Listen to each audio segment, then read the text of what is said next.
Bonjour et bienvenue. Aujourd'hui, on va s'attaquer à un sujet fascinant, ces barrières invisibles qui parfois nous empêchent d'avancer. Vous savez, ces espèces de scripts intérieurs qui tournent en boucle dans notre tête, souvent sans même qu'on en ait conscience. C'est une sensation que beaucoup de gens connaissent, n'est-ce pas? On a un objectif, on y met toute notre énergie, et pourtant, ça bloque. C'est comme foncer dans un mur invisible, une force qu'on ne peut ni voir, ni vraiment nommer.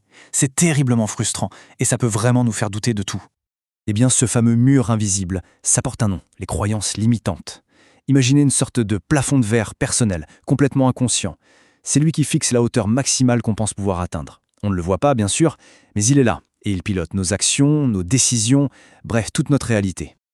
Alors, voilà le programme pour aujourd'hui. On va commencer par voir d'où viennent ces croyances. Ensuite, comment elles se manifestent concrètement à travers 5 grands schémas.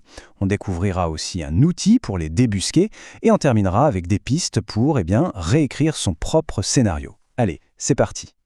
Alors, première question, d'où est-ce qu'elles viennent, ces fameuses croyances? Pour faire simple, il faut voir le cerveau comme un super ordinateur. Il passe son temps à enregistrer nos expériences. Mais attention, il ne fait pas que stocker des souvenirs. Non, il écrit un véritable scénario, une sorte de fil rouge qui va ensuite guider toute notre vie.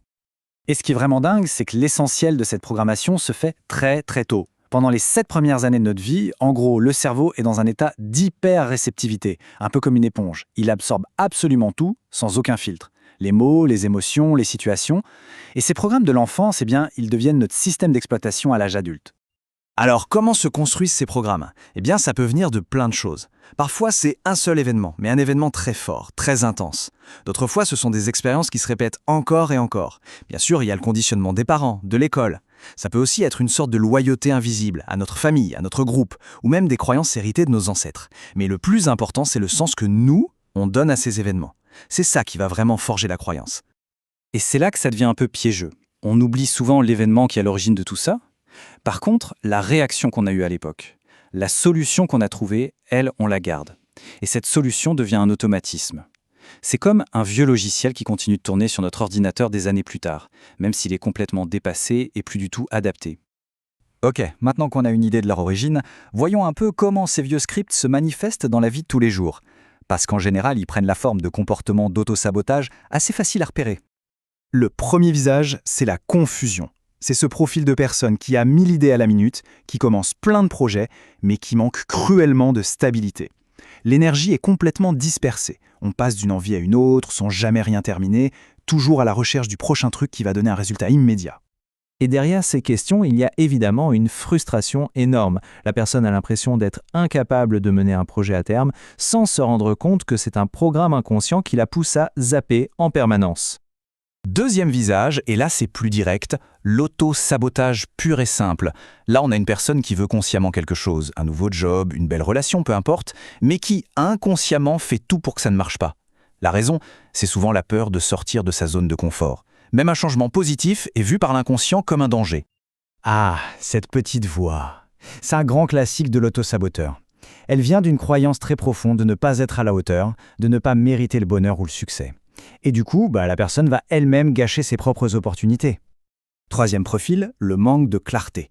C'est typique de quelqu'un qui a des désirs, mais qui reste hyper vague. Du genre « je veux être heureux » ou « je veux réussir dans la vie ». Ok, mais ça veut dire quoi concrètement? Tant que ça reste aussi flou, les rêves restent dans le brouillard et ne peuvent tout simplement pas se réaliser. Cette question, elle est révélatrice d'un vrai sentiment d'impuissance. On regarde les autres y arriver, on a l'impression d'être bloqué et on ne réalise pas que c'est le manque de précision de nos propres objectifs qui nous paralyse et nous empêche d'agir. Numéro 4, un grand classique aussi, le perfectionniste. Le perfectionniste. C'est la personne qui passe son temps à se préparer encore et qui repousse sans cesse le moment de se lancer. Le prétexte, je ne suis pas encore tout à fait prêt. En réalité, c'est juste la peur de l'échec qui se déguise en grande exigence et ça mène tout droit à la paralysie. Ça, c'est vraiment la phrase type, le mantra du perfectionniste. Parce qu'il y aura toujours une autre chose à apprendre, un dernier détail à régler. Le but caché, ce n'est pas d'atteindre la perfection, c'est tout simplement d'éviter de s'exposer, d'éviter de prendre un risque. Et enfin, le cinquième visage, le Saint Bernard ou le Sauveur.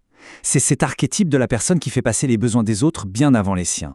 Tout ça est nourri par une peur panique d'être rejeté, ce qui la pousse à chercher en permanence l'approbation des autres, quitte à s'oublier totalement dans l'équation. Et voilà la peur fondamentale qui se cache derrière. Pour le profil du sauveur, dire non, c'est prendre le risque de décevoir et donc de perdre l'amour ou la reconnaissance des autres. Ce besoin d'être aimé est tellement puissant qu'il écrase complètement ses propres désirs et son propre bien-être. Bon, on a bien cerné les problèmes, maintenant passons aux solutions parce qu'il y en a. Il existe notamment un outil de développement personnel vraiment puissant, mis en forme par Robert Dilts, qui aide à aller explorer ces zones cachées de notre identité. La question c'est, par où commencer pour explorer ces croyances enfouies? La clé, c'est de se poser les bonnes questions. Mais pour ne pas partir dans tous les sens, il faut un cadre. Et c'est justement là que la matrice d'identité est super intéressante. Elle propose une structure pour ce voyage intérieur. La voilà, cette fameuse matrice. Ça a l'air tout simple, un tableau à 6 cases, mais en réalité, c'est un outil d'une profondeur incroyable. L'idée, c'est de réfléchir à ce qu'on veut être et ce qu'on ne veut pas être. Ça nous amène à explorer notre nature profonde, notre potentiel, mais aussi nos zones d'ombre, nos faiblesses, nos limites, nos frontières. C'est une véritable cartographie de notre identité. Une fois qu'on a mis le doigt sur ces croyances, le travail ne fait que commencer. L'étape d'après, c'est bien sûr de les transformer. L'objectif, c'est de passer d'un scénario qui nous enferme à un scénario qui nous ouvre des portes. Et là, regardez la différence, elle est flagrante. D'un côté, la croyance limitante, elle est rigide, générale. C'est du tout ou rien. On la reconnaît au mot comme « il faut que »,« je dois absolument ». Et de l'autre, la croyance ouvrante. Elle est flexible, elle dépend du contexte, elle est nuancée. Et là, les mots changent. C'est « je peux »,« j'ai envie de ». Ça change complètement la perspective. Et pour passer à l'action de manière très concrète, voici une petite technique en 3 questions. D'abord, on se demande concrètement en quoi cette croyance m'empêche d'atteindre mon but. Ça, c'est pour prendre conscience de son impact. Deuxièmement, si je la transformais en phrase positive, ça donnerait quoi? Par exemple, un « je n'y arriverai jamais » peut devenir « j'ai tout le potentiel pour y arriver ».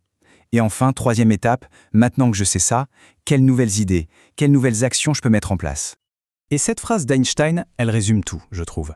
La véritable intelligence, au fond, ce n'est pas de s'accrocher à ses certitudes, c'est d'avoir cette capacité à changer, cette souplesse pour s'adapter, pour faire évoluer nos propres programmes internes afin de mieux naviguer dans le monde. Finalement, la conclusion de tout ça est assez simple et plutôt optimiste. Même si un scénario a été écrit pour nous il y a très longtemps, on a toujours le pouvoir de le réviser. Personne n'est condamné à jouer le même rôle toute sa vie. Le stylo, au final, il est toujours entre nos propres mains pour écrire la suite de l'histoire.